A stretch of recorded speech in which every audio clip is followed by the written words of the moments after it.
BTO versus resale, which should I get?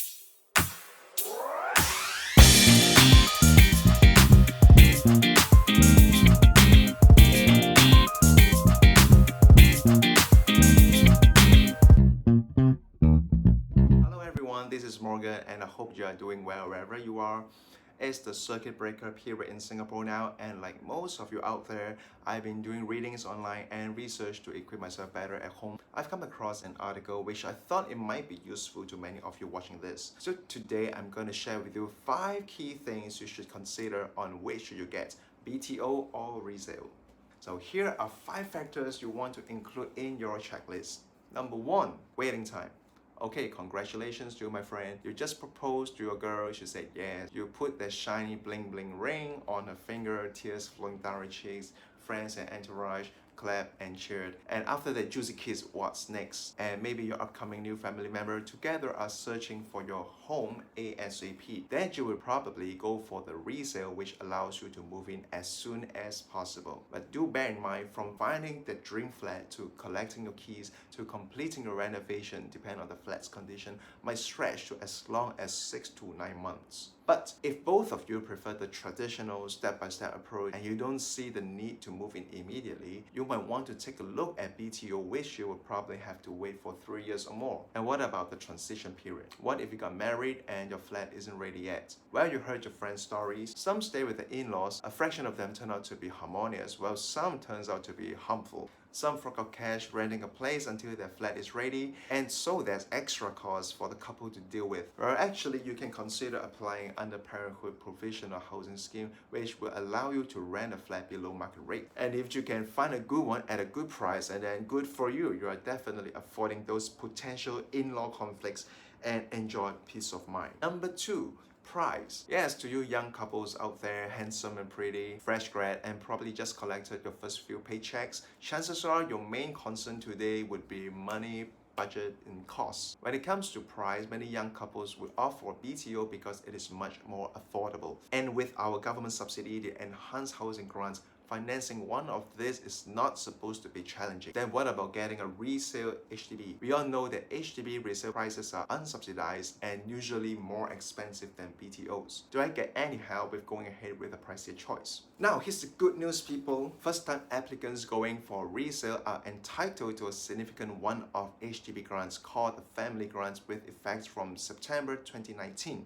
What's the difference? Let's have a quick look. HDB BTO grants includes enhanced housing grants from $5,000 to $80,000, and this applies to new HDB under sales of balanced flats and re-offer of balanced flats. And for HDB resale grants, that includes enhanced housing grants plus family housing grants plus proximity housing grants that will add up to from $65,000 to $160,000.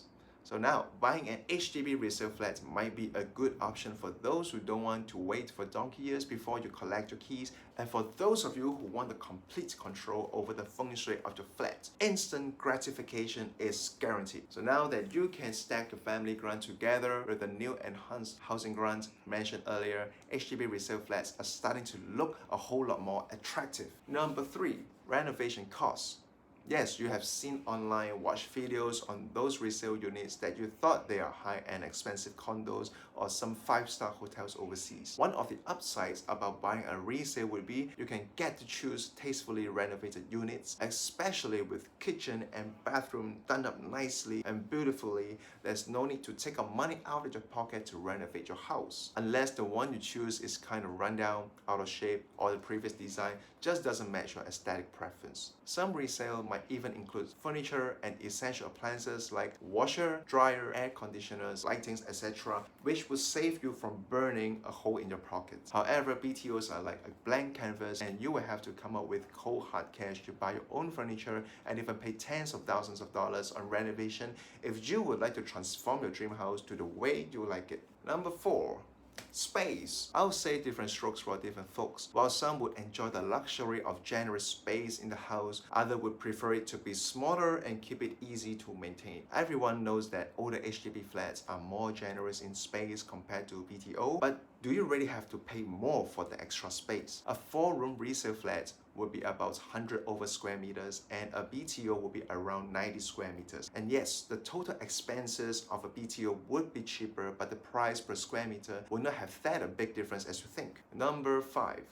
Location, location, location. With resale flats being built earlier, they will have already taken up the best location and you can find all over Singapore, which means all you need to do is swipe your phone, search the ideal units at your preferred location, anywhere you like it, and go down for your viewing appointment. As for BTOs, your choices would be rather limited as this location are dependent on where the projects are held. Although the location might not be ideal right now, but with Singapore constantly developing and pretty much promising as well, your BTO location might just be the next Punggol, bustling and thriving. All you need is a little more faith and patience while you bear with the ulu-ness of your vicinity in the early years after moving in. And oh yes, and one more thing. When we come to the facing of the house, for resale flat, it is what you see is what you get. You can even take some pictures, take notes of the facing, and consult your trusted geomancer before signing the deal. On the other hand, BTO buyers, despite of being informed mostly on paper, they will have to go through that moment of truth when they collect the keys. For some, it would be fantastic, for some probably not so, and then they will have to accept the reality, wait for a good 5 years before they can get a buyer who can truly appreciate the units to take over.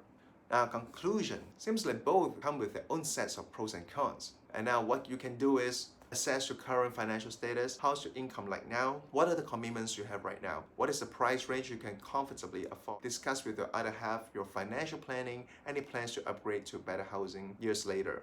Are you looking for potential upsides as an investment? Would this be your own stay apartment for good? Write your comments down below and share with me your thoughts and concerns. Thank you for watching and make sure you subscribe to the channel for more videos and I'll see you till then.